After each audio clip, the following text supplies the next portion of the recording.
The spring fog still hung over the Isar River as Lena Hoffmann jogged through Munich's old town that morning. It was May 12th, a Thursday, and the city was slowly coming to life. The air smelled of fresh pastries from the bakeries along Talstrasse, and a few passers-by hurried to work with coffee in hand. Lena loved these hours, before the hustle and bustle, when Munich still seemed to belong to her alone. Her running shoes tapped rhythmically on the cobblestones, her breath forming little clouds in the cool morning air. In exactly 3 days, she would be getting married. The thought made her smile involuntarily, even though at the same time a strange feeling rose in her stomach that she couldn't quite name. Nervousness, perhaps, or something else. Lena was 24 years old, born and raised in Munich, Schwabing. Her childhood had been sheltered, marked by Sunday walks in the English garden and family dinners at her grandmother's house in Giesing. Her father, Klaus Hoffmann, worked as an engineer at a medium-sized mechanical engineering company in Sendling.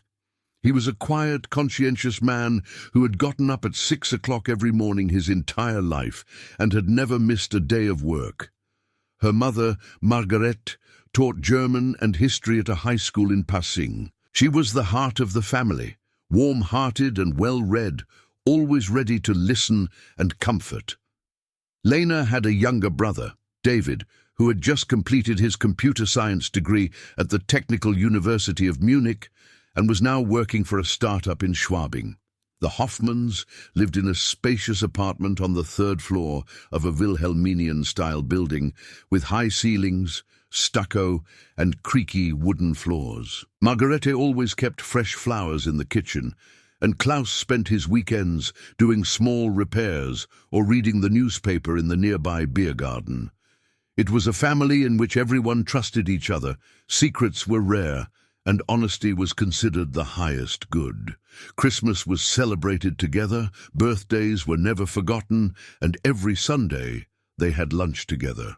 Lena had grown up in this secure environment and had never doubted that her own life would one day be the same. After graduating from high school, Lena studied business administration at Ludwig Maximilian University.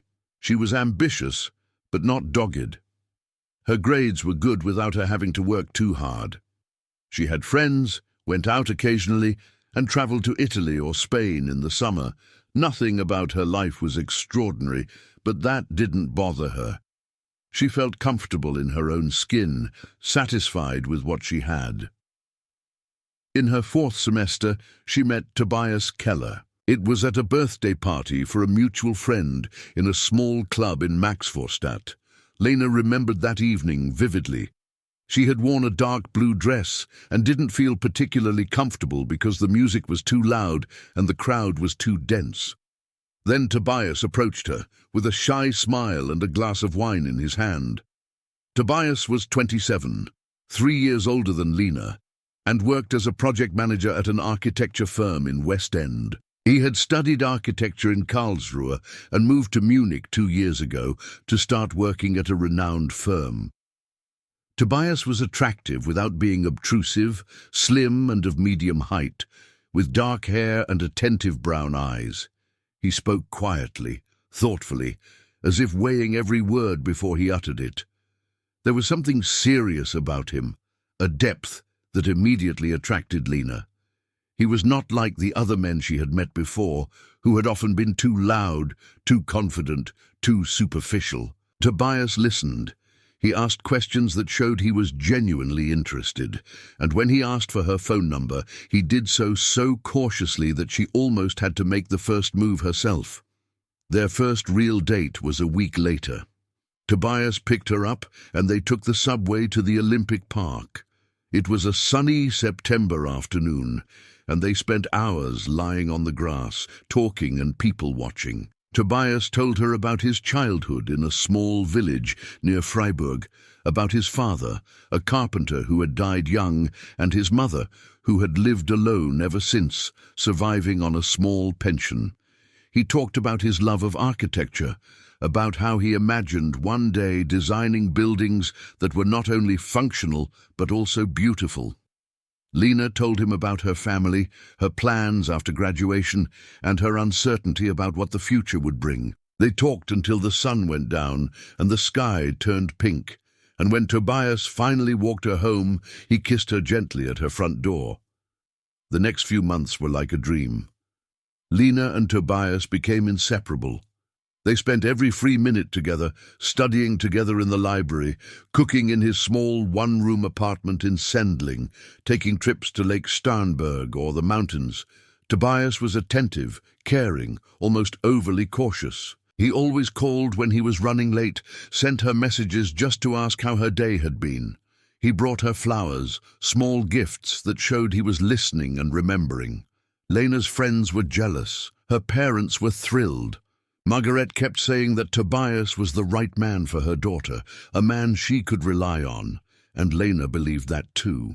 She loved him, or at least she thought she did. After 2 years, when Lena had finished her studies and started a job as a junior marketing manager at a medium-sized company near the main train station, Tobias talked about marriage for the first time. It wasn't a classic proposal, no kneeling on the floor, no ring in a box. They were sitting on his balcony one evening, drinking wine and looking out over the rooftops of the city, when he suddenly said he could imagine spending his life with her.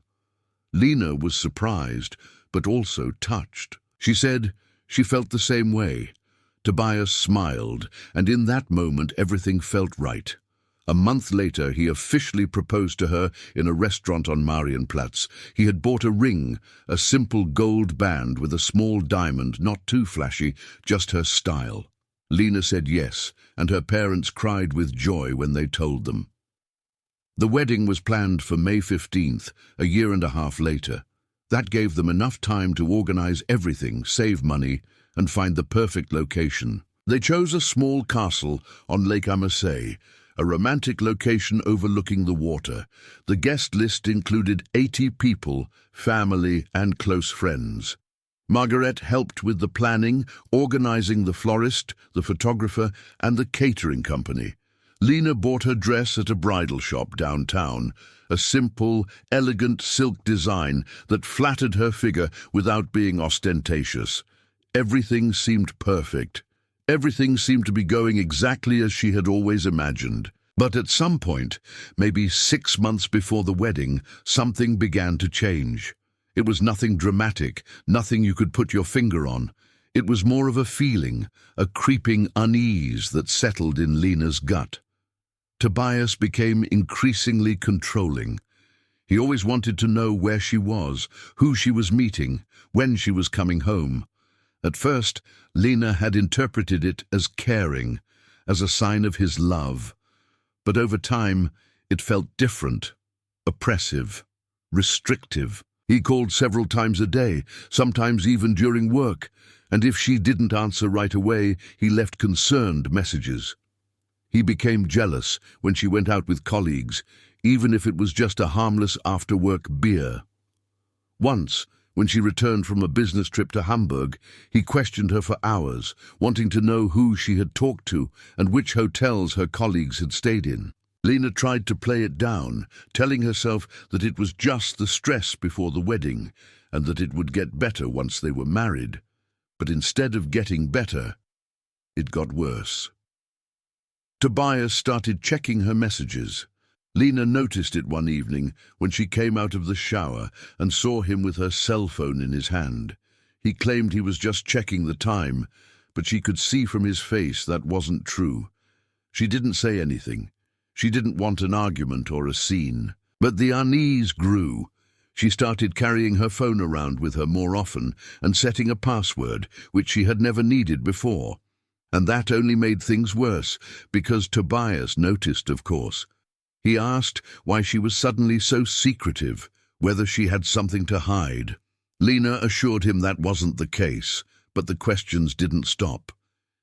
During this time, about 3 months before the wedding, Lena reinstalled Tinder on her phone. She had used the app during her studies before she met Tobias and then deleted it when they got together. But now, in this moment of uncertainty and doubt, she downloaded it again. She told herself it was just out of curiosity, out of boredom perhaps, a harmless distraction. She didn't want to meet anyone, didn't want to write to anyone. She just wanted to see if she was still attractive, if other men still found her interesting. It was a form of validation she no longer received in her relationship. Tobias rarely praised her, hardly ever said that he found her beautiful or that he was proud of her.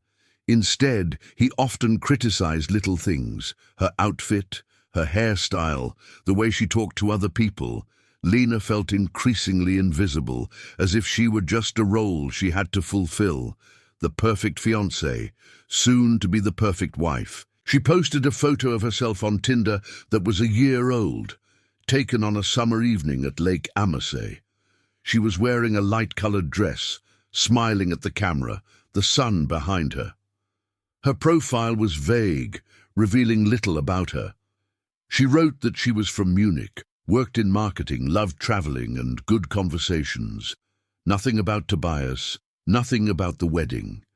It felt like a little secret, a parallel world she could retreat to when reality became too difficult. The first matches came quickly. Men wrote to her, complimented her appearance, asked questions, flirted. Lena rarely replied, and when she did, it was brief and non-committal. She didn't meet anyone, didn't give anyone her real phone number. It was just a game, an escape, or at least that's what she told herself. But the closer the wedding got, the more often she opened the app. It became a habit, almost an addiction. In the morning, before she got up, late at night in bed, while Tobias was already asleep, secretly at work during her lunch break. She chatted with men she would never meet, had conversations that led nowhere. Some of the men were charming, funny, attentive. They asked her about her day, listened without judging. It felt good to be desired, to be interesting, to be more than just the good fiancé of a controlling man. Lena knew it was wrong. She knew she would be cheating on Tobias, even if she didn't meet anyone, even if it was just words on a screen, but she couldn't stop. It was as if she had found an outlet through which she could release all her frustration, fear, and doubts. Tobias didn't notice the change, or maybe he didn't want to notice it. He was busy with work, with the final preparations for the wedding, with his own worries. He often talked about how expensive everything was, how much pressure he was under to make everything perfect. Lena tried to reassure him, saying that the wedding was just one day, that how they lived together afterwards was more important. But Tobias didn't listen. For him, this day was the most important thing, the moment when he could show everyone that he had made it, that he was starting a family, that he was a successful man. Lena increasingly felt like an accessory in his life, proof of his ability to lead a normal, respectable life. 3 days before the wedding, Lena was more nervous than ever. The final details had to be sorted out. The seating arrangements, the music, the food. Her mother kept calling, asking questions, making suggestions. Lena felt overwhelmed, caught in a whirlwind of expectations and obligations. She spent more and more time on Tinder, seeking refuge in the anonymity of this virtual world. That evening, the evening of May 12th, she sat on the balcony of her shared apartment in Heidhausen, which she had been sharing with Tobias for a year, and chatted with a man named Marcus. He was in his early 30s, worked as a graphic designer, and lived in Berlin. He wrote funny messages, asked intelligent questions, and for a moment Lena felt light, freed from the burden that weighed on her shoulders.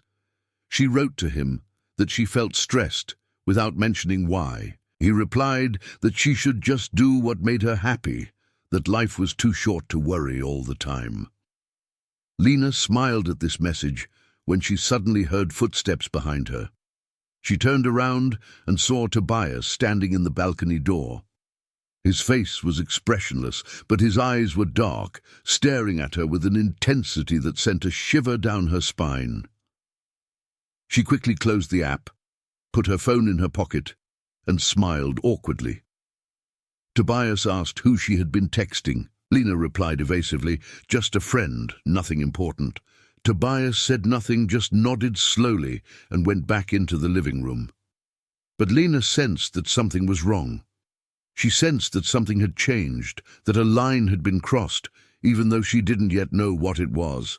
At that moment, on that balcony on May 12th, 3 days before her wedding, Lena had no idea that her life was about to change forever. She had no idea that Tobias already knew everything, that he was already making plans, that the time she had left was measured in hours, not days. Tobias Keller couldn't sleep that night. He lay next to Lena in bed, staring at the ceiling and listening to her quiet breathing. She was fast asleep, as always, while his thoughts raced. The image of her on the balcony was burned into his memory, how she had sat hunched over her cell phone, a smile on her lips that he hadn't seen in a long time, a smile that wasn't meant for him. She had put her cell phone away so quickly, so guiltily, that there was no room for doubt. She was hiding something. The only question was, what? Around 3 in the morning, he got up quietly and crept into the living room. Lena's handbag was on the sofa, where she had carelessly thrown it as usual. Tobias hesitated for a moment. He had never searched through her things before, always telling himself that trust was the basis of a relationship. But that trust had long since been broken, even if he hadn't wanted to admit it until now. His hand trembled slightly as he opened the bag and took out her cell phone. The screen lit up. Password required. Of course. Since when did she have a password? She had never needed one before. He tried her date of birth. Wrong. Then his. Wrong. A wave of anger rose up in him, hot and uncontrollable. He put the phone back and took a deep breath. Maybe he was overreacting. Maybe it really had just been a friend. But then he remembered the last few weeks, the small changes he had noticed, how she smiled more often when she looked at her phone, how she always carried it with her, even when she just went to the bathroom for a moment, how she sometimes got up at night supposedly to drink water and only came back after 10 minutes. Tobias wasn't stupid. He knew the signs. He had seen them before, years ago, with his first girlfriend who had cheated on him. Back then, he had been young, naive, not anymore. The next morning, May 13th, a Friday, Tobias acted as if everything were normal. He kissed Lena on the forehead when she woke up and made coffee, as he did every morning. Lena seemed relieved, almost cheerful. She told him about a dream she had had, something about a beach and seagulls. Tobias only half listened. His mind was elsewhere. He had to be sure. While Lena was showering, he took her cell phone again. This time, he tried a different strategy. He knew Lena's habits, her preferences.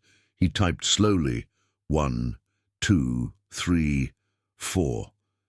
The screen unlocked. So simple, so stupid of her. Or maybe she had secretly wanted him to find out. The apps flooded the screen. WhatsApp, Instagram, email, and there, among the other icons, an app with a flame icon, Tinder. Tobias felt his stomach tighten. His hands became clammy. He opened the app. The profile loaded. And there she was, Lena, smiling in a light-colored dress, the photo of Lake Ammer that he himself had taken. Lena, 25, Munich. Loves traveling and good conversations. No mention of him, no mention of the wedding. He scrolled through her matches. Dozens, hundreds maybe, some with names, some without. He opened the chats, messages upon messages, flirtatious comments, compliments, questions, and Lena's replies, sometimes short, sometimes longer, but always friendly, always interested. Tobias read every single message. His heart was pounding so loudly that he thought it must be audible throughout the entire room. There was a man named Stefan who wrote how beautiful she was, how much he would like to get to know her. Lena had replied, "Thanks, you're not bad yourself." Another, Matthias, had asked if she would like to meet up. Lena had replied evasively, but she hadn't refused. And then there was Marcus, the graphic designer from Berlin. The messages with him were the longest, the most personal. They had talked about their jobs, their dreams, life. Marcus had written that she sounded like someone who deserved more than what she currently had. Lena had replied, "Sometimes I feel trapped." Tobias read that sentence over and over again. Trapped by him, by their relationship, by the upcoming wedding. The shower stopped running.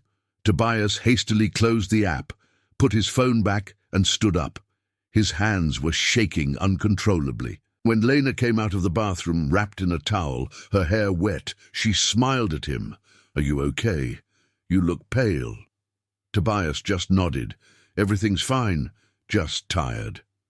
Lena came closer and kissed him on the cheek. "Only 2 more days until we're married. Are you excited?" Tobias forced a smile. "Yes, very." Tobias worked in a trance all day. He sat at his desk in his office, staring at construction plans he was supposed to be reviewing, but the numbers and lines blurred before his eyes. His colleagues noticed that something was wrong. One asked if he was nervous about the wedding. Tobias laughed briefly, mechanically. Yes, something like that. But it wasn't nervousness. It was anger. A cold, burning anger that settled deep inside him. How could she dare? How could she betray him like that, humiliate him like that? He had given her everything. He had adjusted his plans, advanced his career so he could offer her a good life. And her? She was looking for attention on a cheap dating app, for validation from strange men. Towards evening, Tobias drove home. Lena was already there, standing in the kitchen cooking.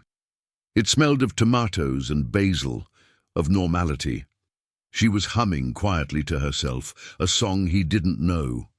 Tobias put down his bag and watched her from the doorway. She seemed relaxed, even happy. How could she pretend nothing had happened? How could she lie so convincingly? Lena turned around and smiled. "Hey, you're home. I'm making pasta, your favorite sauce." Tobias nodded silently and sat down at the kitchen table. They ate in silence. Lena tried a few times to start a conversation, talking about her work and her mother, who had called again about the flower arrangements. Tobias replied in monosyllables. Lena didn't seem to notice or didn't want to notice. After dinner, Lena retired to the bedroom. Tobias heard her take her cell phone from the nightstand and type quietly. He remained seated in the kitchen, his hands clenched into fists. He had to do something. He couldn't just go on like this, pretending he knew nothing. But what should he do? Confront her? Call off the wedding? His mother wouldn't understand. His friends would ask questions. Everyone would ask questions. And Lena? Would she deny it? Would she say it was just a game, nothing serious? Would she ask him for forgiveness? Tobias got up and went into the bedroom. Lena was lying in bed, cell phone in hand, laughing at something on the screen. When she saw him, her face turned serious. She quickly put the phone away. Tobias sat down on the edge of the bed. "We need to talk." Lena sat up, a worried expression flitting across her face. "About what?" Tobias took a deep breath. "About us. About the wedding. About everything." Lena was silent. Her hand clutched the bedspread. Tobias looked her in the eyes. "Are you sure you want this? To marry me, I mean." Lena nodded quickly. "Of course. Why are you asking?" Tobias hesitated. "Because I feel like you're not happy, like you're missing something." Lena swallowed. "It's just the stress, the wedding, work, everything. But I love you, Tobias. You know that." Tobias nodded slowly. "Yes, I know." But he no longer believed her. Saturday began with bright sunshine. Munich awoke to one of those perfect spring days when the air was warm and clear, and people flocked to the beer gardens. Lena and Tobias had promised to spend the day making the final wedding preparations. Margaret had insisted that they drive to the castle on Lake Ammersee together to check the decorations and meet with the catering service. It was supposed to be a harmonious day, a last outing together before the big event, but the atmosphere in the car was frosty. Tobias drove in silence, his hands clenched tightly around the steering wheel, his eyes fixed on the road. Lena sat next to him and looked out the window. She tried several times to start a conversation, talking about the weather, the route, nothing important. Tobias replied curtly, "Sometimes not at all." The highway stretched endlessly before them, past green fields and small villages. Normally, Lena would have enjoyed this drive, the scenery, the anticipation. Now she felt only a dull unease that grew with every mile. When they reached the castle, Margaret was already there, along with the wedding planner, an energetic woman in her mid-40s named Mrs. Berger. They greeted Lena effusively, hugged her, and talked excitedly about the flower arrangements, the seating arrangements, the menu. Tobias stayed in the background, nodding occasionally, saying hardly anything. Margaret noticed this and pulled Lena aside. "Is Tobias okay? He seems so distant." Lena forced a smile. "He's just stressed. Work, the wedding, everything at once." Margaret put her hand on her daughter's shoulder. "Everything will be fine. In 3 days you'll be married, and then your life together can really begin." While the women discussed the details, Tobias went outside. He stood on the shore of the lake, looked at the sparkling water and smoked a cigarette. Even though he had actually quit 2 years ago, his thoughts were racing. The images from Lena's Tinder profile were burned into his brain. He had lain awake all night, imagining her texting with these men, laughing, longing for them. Maybe she had even met up with one of them. Maybe she had been lying to him all along, not just about the app, but about everything. Maybe she didn't love him anymore. Maybe she had never really loved him. The anger he had been feeling since yesterday was slowly turning into something else, something darker. A thought began to form, still vague, not yet fully tangible. What if he just confronted her? Not here, not now, but later when they were alone. What if he showed her what he knew, forced her to tell the truth? And then what? Would he be able to forgive her? Could he really marry a woman who had betrayed him like that? His mother had always said that trust was like a mirror. Once broken, the pieces could be put back together, but the cracks would remain visible forever. In the afternoon, they drove back to Munich. Margaret had suggested going out to eat together, but Tobias declined. He was tired, he said, and needed to rest. Lena seemed disappointed, but said nothing. Back at the apartment, Tobias retired to the bedroom while Lena talked on the phone in the kitchen, presumably with a friend. Tobias could hear her laughter, bright and carefree. How could she go on as if nothing had happened? How could she pretend that their entire future together wasn't at stake? Towards evening, while Lena was in the shower, Tobias picked up her phone again. This time, he opened Tinder without hesitation. New messages. Marcus had written again, "How was your day? I hope you're feeling better." Lena hadn't replied yet. Tobias stared at the words. This Marcus, this stranger, was concerned about Lena's well-being, while he, her fiancé, sat here trying to piece together the shards of her trust. He scrolled further. A new match. Lucas, 28, lawyer. The message was from this morning. "Hey, you look great. Fancy a coffee?" Tobias's hands began to shake. She continued. Even now, 1 day before the wedding, she continued. When Lena came out of the bathroom, her hair still wet, she found Tobias sitting on the sofa, her phone in his hand. Her face turned pale. She stood frozen. Tobias looked at her, his gaze cold and empty. "We really need to talk now, Lena, and this time I want the truth." Lena's mouth opened, but no words came out. Tobias stood up, held out her phone to her, the screen showing her Tinder profile. "Explain this to me. Explain to me why my fiancé is looking for other men on a dating app 3 days before our wedding." Lena began to cry. Quietly at first, then louder. "It's not what you think." Tobias laughed bitterly. "Not what I think. I think you're cheating on me. I think you've been lying to me for months." "What's wrong with that?"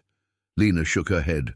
"I didn't meet anyone, I swear. It was just messages, just conversations." Tobias stepped closer. "Just conversations. You tell strange men that you feel trapped. You flirt with them while I sit here trying to build our life together. Is that your idea of fidelity?" Lena sank to the floor, sobbing uncontrollably. I'm sorry. I don't know why I did it. I was confused, insecure. But I love you, Tobias. I want to marry you. Tobias stared down at her. Her despair no longer moved him. Something inside him was broken, irreparably. You don't love me. You love the idea of me, the security, the normality. But me, you don't even know me. Lena reached for his hand. That's not true. Please, let's talk about it. We can work this out. Tobias pulled his hand away. Talk? About what? You destroyed our relationship. Everything I believed in was a lie. He left the apartment, slamming the door behind him. Lena was left behind, crying. Tobias walked through the streets of Munich for hours. He had no destination, no direction. His feet carried him mechanically forward, past illuminated apartments from which laughter and music emanated, past couples strolling hand in hand through the balmy evening air. The city that had once been familiar to him suddenly felt strange, hostile. Around midnight, he found himself at Gärtnerplatz, sitting on a bench and staring at the illuminated facades of the buildings. His cell phone vibrated continuously. Lena sent him message after message. Please come back. We need to talk. I'm so sorry. I love you. Tobias didn't read any of them to the end. The anger hadn't gone away, on the contrary. It had intensified, become something tangible that burned in his chest. He imagined Lena sitting in her apartment now, maybe still crying, maybe staring at her damn cell phone again, maybe texting this Marcus guy or one of the others. The thought was unbearable. She had humiliated him, trampled on their future together. And for what? For the attention of complete strangers, for a cheap ego game, for nothing. Around 2 in the morning, Tobias got up and made his way back. Not because he wanted to forgive her, not because he wanted to talk, but because he had made a decision. This wedding would not take place. He would force Lena to tell the truth to everyone. His mother, her parents, the guests. She should be ashamed. She should be the face of her family who cancelled a wedding because she was sleeping around on dating apps. Maybe she had, he thought bitterly. Maybe she had already cheated on him physically, and the messages were just the tip of the iceberg. When he entered the apartment, it was quiet. The living room was dark, with only a narrow strip of light coming from the bedroom. Tobias took off his shoes, hung up his jacket, and slowly walked to the bedroom door. Lena was lying in bed, cell phone in hand, her face swollen from crying. When she saw him, she sat up abruptly. Tobias, thank God. I thought... Her voice broke. Tobias stepped into the room and closed the door behind him. Lena stood up, came toward him, wanted to hug him, but he backed away. Don't touch me. Lena stopped, her arms hanging helplessly at her sides. Can we please talk? Really talk? Tobias leaned against the wall and crossed his arms. Talk? What do you want to talk about, Lena? About the lies? About the men you wrote to? Or about how you made a fool of me? Lena shook her head, tears running down her cheeks again. I didn't make a fool of you. It was a mistake, a huge mistake, but I never cheated on you, never physically. It was just words. Tobias laughed coldly. Just words. As if words were nothing. You told those men things you never told me. You confided your feelings to them, told them you felt trapped. With me, Lena, by me. Lena sobbed. I felt pressured. The wedding, your jealousy, everything became so constricting. I needed room to breathe. Tobias's voice grew quieter, dangerously calm. My jealousy. I was jealous because I sensed that something was wrong, and I was damn right. Lena stepped closer. Please, Tobias, we can get through this. We can go to therapy, start over. I don't want to lose you. Tobias stared at her, looked into her red, desperate eyes, and for a brief moment he felt something like pity. But it disappeared as quickly as it had come. You've already lost me, he said quietly. You lost us the moment you downloaded that app. Lena sank to the edge of the bed, her face buried in her hands. What should I do? Tell me, and I'll do it. Tobias was silent for a long time. Then he said, "Tomorrow morning, you'll call your mother and tell her that the wedding is off. You'll tell her why, and then you'll pack your things and leave." Lena's head shot up. "No, please don't. We can work this out, I know we can." Tobias turned toward the door. "There's nothing to work out." Lena jumped up and grabbed his arm. "Tobias, please." He shook her off, harder than he intended. Lena stumbled backward, just managing to catch herself. And then, in a moment that would later feel like slow motion to both of them, Tobias took a step toward her. His face was a mask of anger and pain. "You destroyed everything," he hissed. "Everything." Lena backed away until her back hit the wall. "I'm sorry," she whispered. "I'm so incredibly sorry." But Tobias wasn't listening anymore. Something inside him had snapped. A final line had been crossed. His hands clenched into fists. What happened next was chaotic and brutal. Tobias later remembered only fragments: Lena's frightened face, her scream, the sound of her falling to the floor, the blood. So much blood. He remembered his own hands, how they trembled, how he couldn't stop, even when she wasn't moving anymore. And then the silence. The terrible, deafening silence, interrupted only by his own ragged breathing. Margareta Hoffman had been trying to reach her daughter since early Sunday morning. She had already called 7 times, leaving messages on the answering machine each time. This wasn't like Lena. Today they were supposed to discuss the final details, pick up the flowers, wrap the gifts for the guests. The wedding was in 2 days. Around 10 o'clock, Margaret's concern turned to panic. She called her husband, and together they drove to the apartment in Heidhausen. Klaus rang the doorbell several times and knocked on the door. No answer. He called Tobias. Voicemail there too. Margaret felt her stomach tighten. Something was wrong. Klaus decided to get the caretaker. The elderly man hesitated at first, but then opened the door with his master key. The hallway was dark and quiet. Klaus and Margaret cautiously entered the apartment. "Lena, Tobias, are you there?" No answer. They continued on, opening the living room door. No one there. Then the bedroom. Margaret opened the door and froze. The scream she let out echoed through the entire stairwell. Klaus ran to her, looked inside, and turned pale as a ghost. Lena lay lifeless on the floor, her body in an unnatural position, her face turned to the side. Blood was everywhere. Klaus pulled his wife back, grabbed his cell phone with trembling hands and dialed 911. His voice failed him several times as he tried to explain to the dispatch center what they had found. The police arrived within 8 minutes. 2 patrol cars, then an ambulance, even though it was already clear that it was too late. The officers secured the scene, led Klaus and Margaret outside, where they collapsed on a bench. Margaret cried uncontrollably. Klaus stared into space. Minutes later, the homicide squad arrived. Chief Inspector Andrea Meyer, an experienced investigator in her mid-40s, entered the apartment and took stock of the situation. The forensic team began their work. Photographs, fingerprints, DNA samples. Everything pointed to a relationship dispute, to domestic violence that had escalated. Meyer questioned the parents. When had they last seen Lena? Yesterday at the castle. Had there been an argument with her fiancé? They knew nothing. Tobias had always been so calm, so polite. Where was Tobias now? That was the question no one could answer. His car was gone. His cell phone was unreachable. Chief Inspector Meyer issued a search warrant.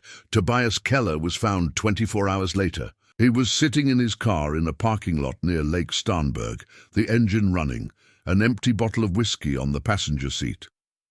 When the police surrounded the vehicle, he offered no resistance.